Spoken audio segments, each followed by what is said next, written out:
Actualmente, en nuestras escuelas convergen múltiples formas de ser, sentir y habitar el mundo. La escuela no solo enseña contenidos, también enseña, de manera explícita e implícita, cómo debe ser un cuerpo, cómo debe nombrarse una identidad y cómo debe vivirse el género. La diversidad sexual y de género no es una realidad ajena al ámbito educativo, sino una dimensión constitutiva de las identidades del estudiantado.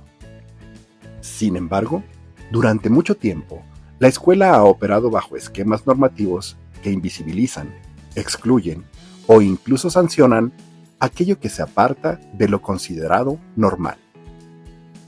Lo que se nombra, existe.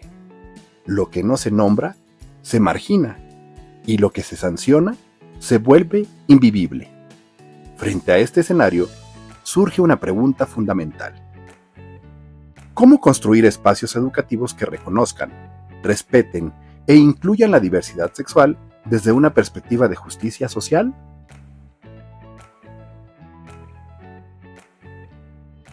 Hablar de diversidad sexual en la escuela no es solo hablar de identidades individuales. Es hablar de estructuras sociales, de normas y de relaciones de poder. La discriminación no siempre es explícita. Puede manifestarse en el lenguaje, en los reglamentos escolares, en los uniformes, en las prácticas cotidianas o en aquello que simplemente no se nombra. Por ello, la inclusión no puede reducirse a la tolerancia. Tolerar implica soportar. Educar implica reconocer, dignificar y transformar.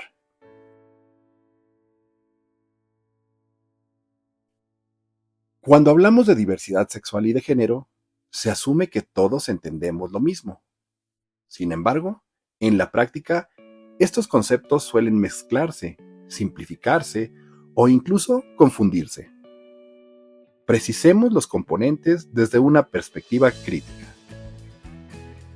Tradicionalmente, el sexo ha sido definido como una categoría biológica basada en características como cromosomas, genitales y hormonas. Investigaciones contemporáneas han mostrado que esta clasificación no es estrictamente binaria. Organismos internacionales, como la Organización Mundial de la Salud, reconocen que existen variaciones corporales, como las intersexualidades, que muestran que el sexo no es una dicotomía absoluta, sino un continuo biológico. En este sentido, el sexo no puede entenderse únicamente como un dato natural, sino como una categoría que también ha sido interpretada y normada socialmente. El género refiere al conjunto de normas, roles, expectativas y significados que una sociedad asigna a los cuerpos. Desde enfoques críticos, como el de Judith Butler, el género no es una expresión del sexo, sino una construcción que se produce mediante la repetición de prácticas reguladas socialmente. Esto implica que el género no es fijo, ni universal, sino histórico, cultural y regulado. El género, por tanto, funciona como un orden normativo, no solo como una identidad individual. La identidad de género se refiere a la vivencia interna del género, a cómo cada persona se reconoce a sí misma. Puede coincidir o no con el sexo asignado al nacer, dando lugar a identidades como cisgénero, transgénero, no binario, entre otras.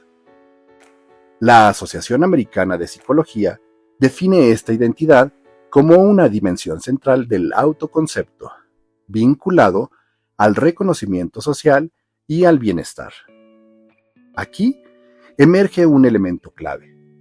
La identidad no se construye en el vacío y no es solo una experiencia interna. Depende también de las condiciones de reconocimiento social. La expresión de género es la dimensión visible. ¿Cómo se viste una persona? ¿Cómo habla? ¿Cómo se mueve? Esta dimensión es particularmente relevante en el ámbito escolar, porque es donde las normas operan con mayor fuerza. La escuela regula la expresión de género de manera cotidiana, muchas veces sin explicitarlo. Finalmente, la orientación sexual refiere al ámbito del deseo, la afectividad y la atracción hacia otras personas. Incluye diversas posibilidades, como heterosexual, homosexual, bisexual, pansexual, entre otras. No es equivalente al género ni a la identidad. Cada dimensión opera de manera distinta, aunque en la experiencia se entrelazan. La diversidad sexual no es un listado cerrado de identidades. Organismos como la UNESCO reconocen múltiples formas de identidad de género, en constante transformación. No existe un número definido de géneros. Esto no es una falta de precisión, es evidencia de que estamos ante una categoría abierta, dinámica y situada. Entender estos conceptos permite reconocer que las identidades no son anomalías. Las diferencias no son desviaciones. La diversidad no es un problema a resolver. Y lo que se ha considerado normal es una construcción histórica que puede ser cuestionada. Hablar de diversidad sexual y de género implica desplazarse de una lógica clasificatoria a una lógica comprensiva. Comprender la diversidad sexual no implica memorizar términos, implica reconocer que estamos frente a un campo donde convergen el cuerpo, la cultura, el lenguaje, el poder y el reconocimiento. Esto nos lleva a una cuestión fundamental para la práctica docente. ¿Desde qué marcos estamos nombrando y comprendiendo estas dimensiones en el ámbito educativo? Para comprender la diversidad sexual en el contexto escolar, es necesario partir de una idea fundamental. La escuela no es un espacio neutral. En ella operan normas explícitas e implícitas que definen lo que es aceptable y lo que no. Estas normas se manifiestan en múltiples dimensiones, en el lenguaje que se utiliza, en los contenidos que se enseñan, en los reglamentos escolares, en los uniformes y en las expectativas sobre cómo deben comportarse niñas, niños y adolescentes. Así, lo que parece natural, por ejemplo, dividir por niños y niñas, es en realidad una construcción social que reproduce una visión binaria del género. En este sentido, la exclusión no siempre se expresa como violencia directa. También se produce a través de la invisibilización, la omisión y la falta de reconocimiento.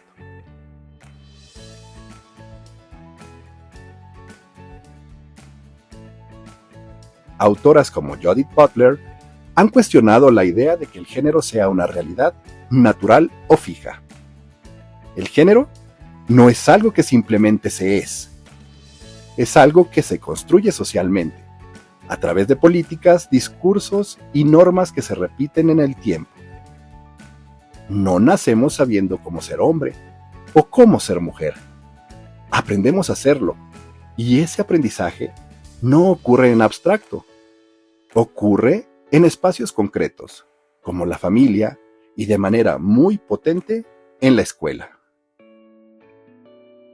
Cada gesto que se corrige, cada conducta que se premia, cada expresión que se sanciona, va delimitando el campo de lo posible.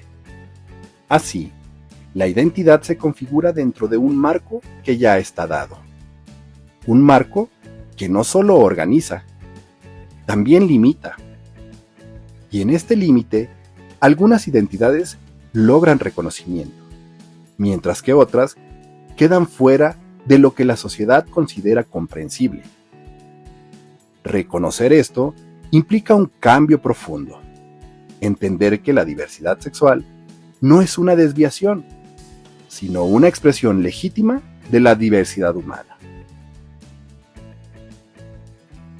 La diversidad sexual no puede analizarse de forma aislada. El enfoque de la interseccionalidad, propuesto por Kimberly Crenshaw, nos permite comprender que las desigualdades se entrelazan. Una estudiante no solo puede enfrentar discriminación por su identidad de género, sino también por su origen social, su contexto cultural o su condición económica. Estas dimensiones no se suman, se combinan y generan experiencias específicas. Por ello, la inclusión educativa exige una mirada compleja, situada y contextualizada. No se trata de atender casos, sino de comprender trayectorias de vida diversas. La interseccionalidad nos obliga a abandonar miradas simplistas y a comprender la diversidad desde su complejidad y contexto.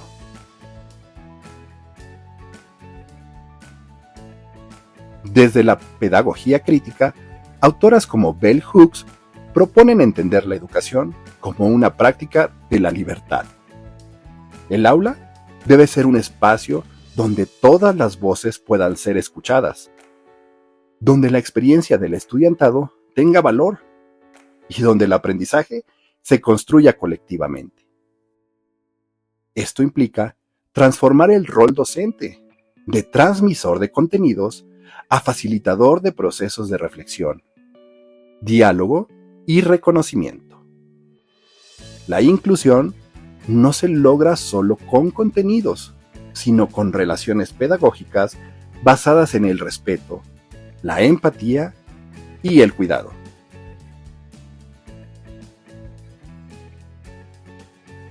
La educación sexual integral es una herramienta fundamental para la inclusión. No se limita a la biología o a la reproducción. Integra dimensiones emocionales, sociales, éticas y de derechos. Permite al estudiantado comprender su identidad, tomar decisiones informadas, construir relaciones respetuosas y prevenir situaciones de riesgo. Además, la evidencia demuestra que la educación sexual integral no promueve conductas de riesgo, sino que fortalece la autonomía y el bienestar. En tal sentido, resulta un componente clave de una educación inclusiva. La nueva escuela mexicana plantea un horizonte claro: una educación basada en la dignidad humana, la equidad y la inclusión. Estos principios no se concretan en el discurso, sino en la práctica. Atender la diversidad sexual implica revisar lo que se da por hecho, cuestionar normas, replantear prácticas, abrir espacios. No como una acción aislada, sino como parte de un proceso continuo de transformación. La inclusión no es un punto de llegada, es una acción constante. La práctica docente no es imparcial. Puede reproducir las normas o puede cuestionarlas. Puede cerrar posibilidades o puede abrirlas. Pensar la educación como práctica transformadora implica reconocer que el aula es un espacio político, un espacio donde se disputan significados, donde se configuran identidades, donde se legitiman o se desafían formas de ser. Esto exige desplazar la enseñanza vertical y construir espacios donde el diálogo, la experiencia y la reflexión tengan lugar. Más que hablar sobre diversidad, se trata de crear condiciones para que la diversidad pueda existir sin ser negada. Esto implica también una dimensión ética: reconocer al otro como persona, y no como problema.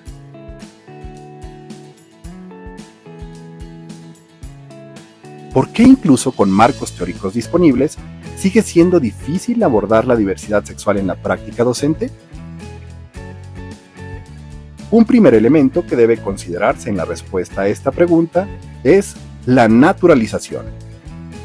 Como advierte Butler, las normas de género no siempre se perciben como normas, se viven como lo normal.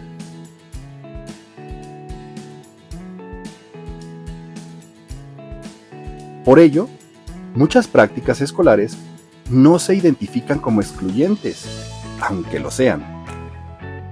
Esto plantea una dificultad profunda. No se trata de aprender algo nuevo, sino de cuestionar lo que nunca se había cuestionado. Un segundo elemento es la estructura institucional, que al mismo tiempo que busca incluir, reproduce normas.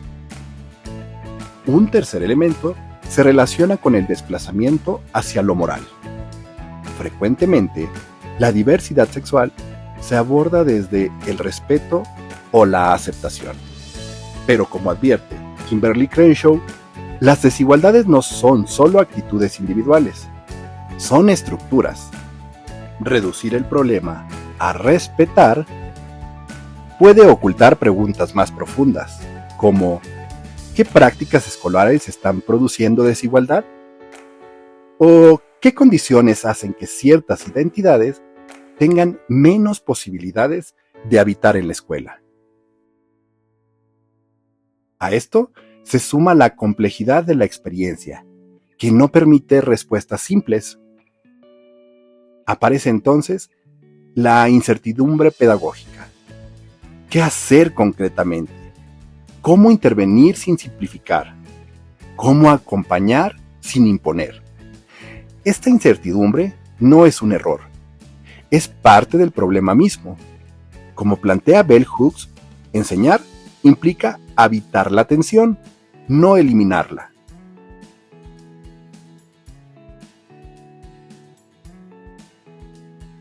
Finalmente, hay un elemento que suele quedar fuera: la figura docente, que también ha sido formada dentro de estos marcos normativos.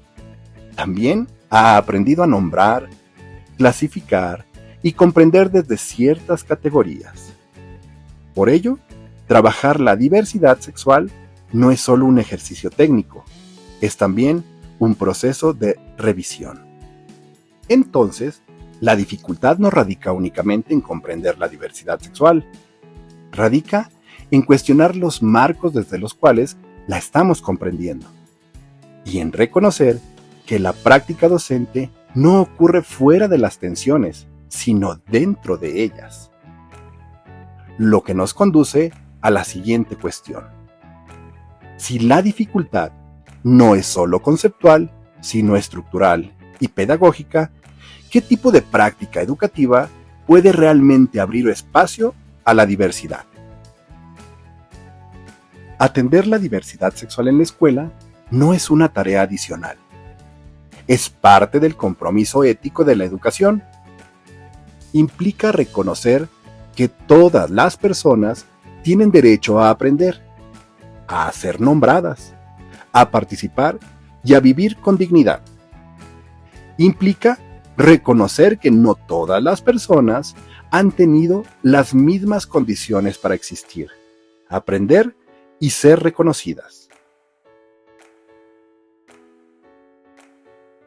La escuela puede ser un espacio que excluye, y así también un espacio que transforma.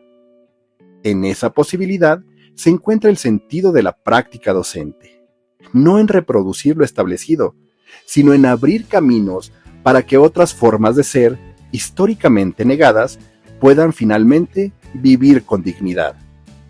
No se trata únicamente de estar en la escuela, sino de existir plenamente dentro de ella.